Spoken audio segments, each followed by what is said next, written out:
MMA Alerts, how are you doing? Good to see you again. Shavkat Rakhmonov and Colby Covington will be engaging in a back-and-forth today. No one has yet to challenge Shavkat Rakhmonov at UFC 310 in December, despite the fact that both Colby Covington and Kamaru Usman have publicly shown an interest in doing so. Please hit the like button on the video before we go any further, it will much appreciate it.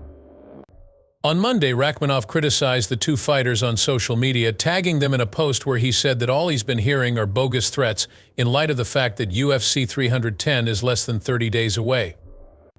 I can only make out meaningless cries, just acting for the sake of the audience and the media, no serious plans or actions whatsoever. Upon receiving the letter, Covington promptly reacted by video the same day, instructing Daniel Rubenstein, Rakhmonov's manager, to forward his message to the artist.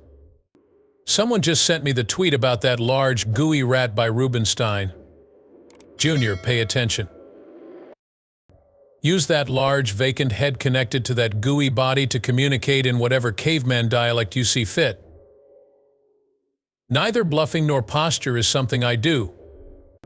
I will be contacting Hunter and Dana as soon as I step off this stunning Trump golf course in West Palm Beach, Florida, which is in the middle of MAGA country.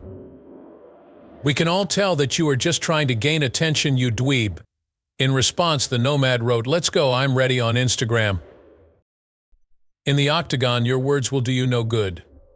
Covington may find himself in another title fight, despite having lost to Leon Edwards in the summer and having his last victory come against Jorge Masvidal 2.5 years ago. If the UFC wishes to retain Rakhmonov on the card and a bout with Kamaru Usman does not materialize. It was announced earlier today that the UFC will return to London on March 22nd. Upon hearing the news, Hinata Moicano challenged Paddy Pimblett to a battle at UFC London. He asked his Twitter followers if they would like to see Moicano vs. Paddy as UFC London's main event? Post a comment telling us what you think. Unveiling the reality behind UFC rumors, Michael Chandler. There were whispers in the UFC world last week that the UFC 309 bout between Charles Oliveira and Michael Chandler was in danger. Some fighters, such as Dustin Poirier and Renato Moicano, even went so far as to offer to fight on short notice over social media.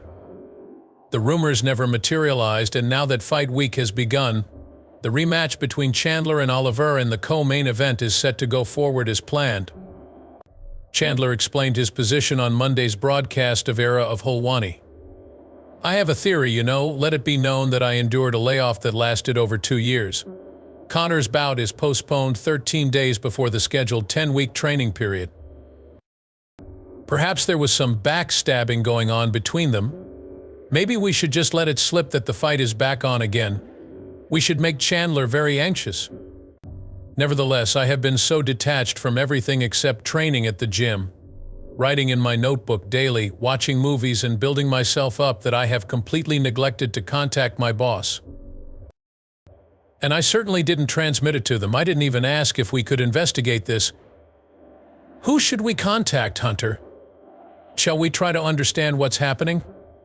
I was completely unaffected by it. On Saturday, Chandler delved into his forthcoming rematch with Charles Oliveira, reinforcing the popular belief that Oliveira possesses a competitive spirit when faced with challenges. From his perspective, Oliveira will begin to question his abilities if he fights with more patience. "I won't accuse him of being a quitter, but I did not put myself in a position to fight him for an extended enough period to exert enough pressure to make him question and doubt himself until he discovered an exit strategy.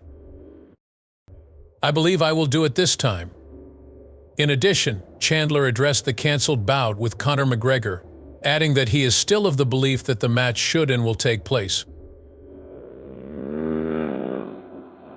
Someday Chandler vs. McGregor is something that needs to happen, and I have faith that it will. And if he does return, there is only one man who can help him get back into the UFC. Nashville, Tennessee is on its route. Tough 31 must be completed as well. I will attend to my tasks on Saturday night and then assess the situation. There has been no announcement regarding McGregor's return to action since he withdrew from their UFC 303 fight in the summer due to a toe injury. To fight Alex Pereira, Jon Jones would have to give up his heavyweight championship. It would appear that Jon Jones has no intention of keeping the heavyweight title hostage, despite his hints of a possible bout with Alex Pereira following his bout with Steve Miocic this weekend, in the midst of an altercation with Pineda. Jones said in an interview with Aaron Bronsteter of TSN this week that he would be prepared to give up the heavyweight title to compete for the BMF belt, which he referred to as the Banff belt, if he were to defeat Stipe and continue to feel the desire to fight rather than retire. I would be happy to relinquish my heavyweight championship if the opportunity presented itself, but a fight for the belt would be awesome. I would love to walk away from this one just like I did with the light heavyweight championship. At the top, according to his own standards, with a level head and a hefty bank account, I am absolutely thrilled with my current position. Competing against Pineda for the Banff belt would be awesome.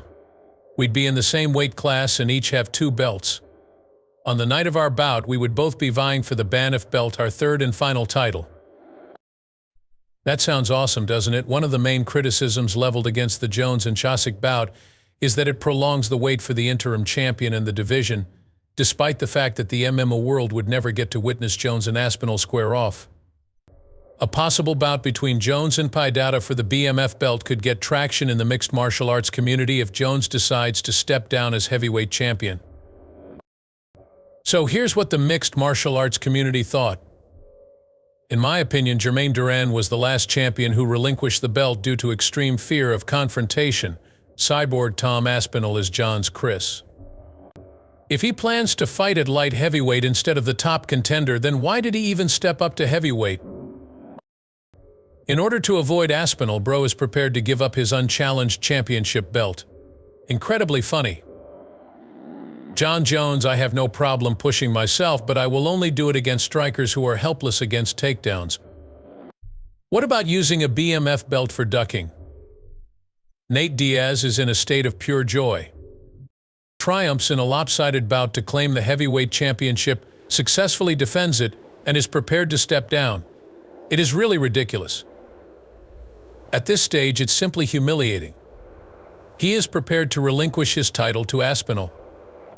Magomed Ankalaev appears to be plotting to foil Jones's confrontation with Pineda. Jones is unwilling to engage in combat with Aspinall. I am thirsty and Pineda is on the mend. I am certain that I can defeat Pineda and then go on to Jones. The victor of this weekend's bout will likely remain for a rematch with Tom Aspinall, as Dana White has previously stated, so what happens on Saturday night will have to be seen. The road to Bo Nickal's UFC championship shot is revealed. Given Craig's ranking history, Bo Nickal's bout with him at UFC 309 might prove to be the most challenging test of his professional career. In spite of this, Nickal intends to go cautiously in his pursuit of a title shot. Nickal, who has been forthright about his relative youth in mixed martial arts MMA, detailed his journey to the title on Monday's episode of the Ariel Helwani show. I felt like the rockets had been fastened to me ever since my debut professional battle. Approximately 2.5 years have passed since then. Therefore, it seems that the rockets have been fastened to me for some time. Looking at other people's careers, though, you'll see that they battle for at least 10 years before they reach that point. In a sense, I've arrived. After a couple more victories, I'll face a ranked opponent after that, a top 5 opponent, and finally a tournament for the belt.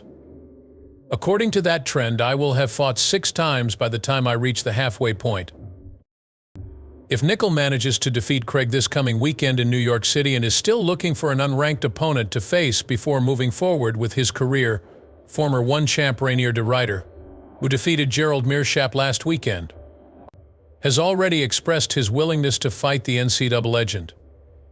In the United States, sportsbooks have Nickal pegged as the heavy favorite for this weekend's bout. His current odds of 1,000 on DraftKings and FanDuel indicate that the mixed martial arts community is quite optimistic about his prospects heading into fight week. Jon Jones has received an apology from Stipe Miocic for his remarks. Jon Jones's reaction to seeing Stipe Miocic call him a B during the UFC 309 countdown presentation put an end to the civility that had prevailed between the two fighters leading up to their bout. On his Instagram account, Jones shared a video of himself taking in the countdown. He went on to say that after Jones's initial social media post, he took to writing to criticize Stipe for the remark. "Stipe, you lost me when you referred to me as a B, and hiring black boxers to imitate me will do you no good. It was unnecessary to be disrespectful." Here we go. Miocic took part in Monday's Ariel Helwani show, where he defended his position and expressed regret for the remark. "He was merely chatting with me, I had him in my conversation. Yes, please, I am uncertain whether I offended him. Well, I was simply enthralled, I apologize. I had no intention of showing him any disrespect. It was all a blur for me. I was in the thick of everything." Miocic stated that he was just recruiting training partners to assist him in preparation, and that skin color was not a factor when confronted directly about Jones's claim that he was using fighters of the same race to attempt to imitate him. If you're going to fight someone, isn't that the proper thing to do? So you recruit an imitator? I am uncertain. Whatever, I'm not going to stress about it because it is what it is. Jones and his staff squeezed in some final training sessions before the bout, which was now just days away. Then again, Miocic informed Helwani that 2 weeks ago he worked a full shift at the fire department and that every shift he takes is a full day.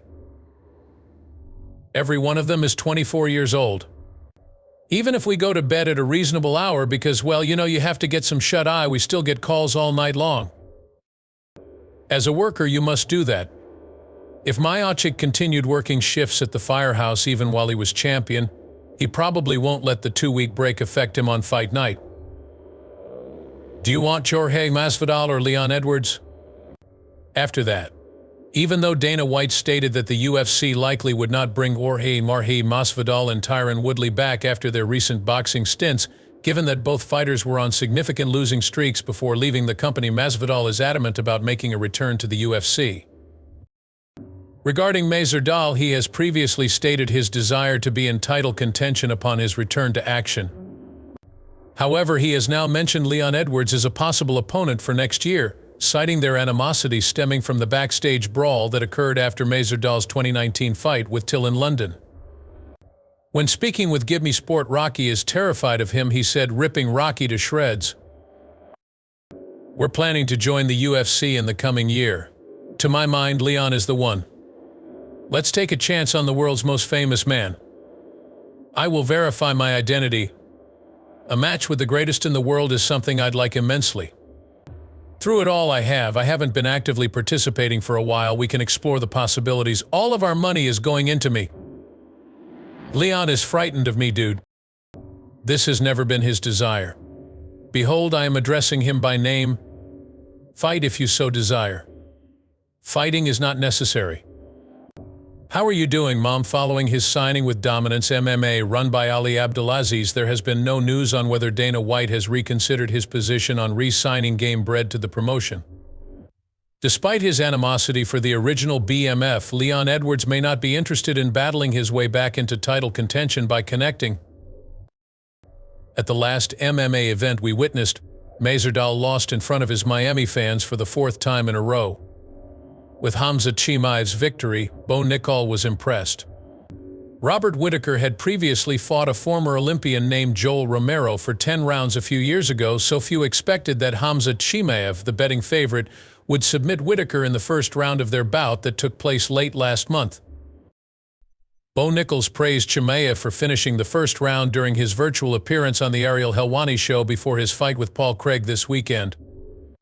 Nickal went on to explain that, although fans were anticipating a tough fight from Chimaev, he had been predicting that Boers would pull off the upset. I saw it, and it was really mind-blowing. If you ask around among the folks I spoke to, you'll find that many predicted that he would have a tough struggle. I find it humorous.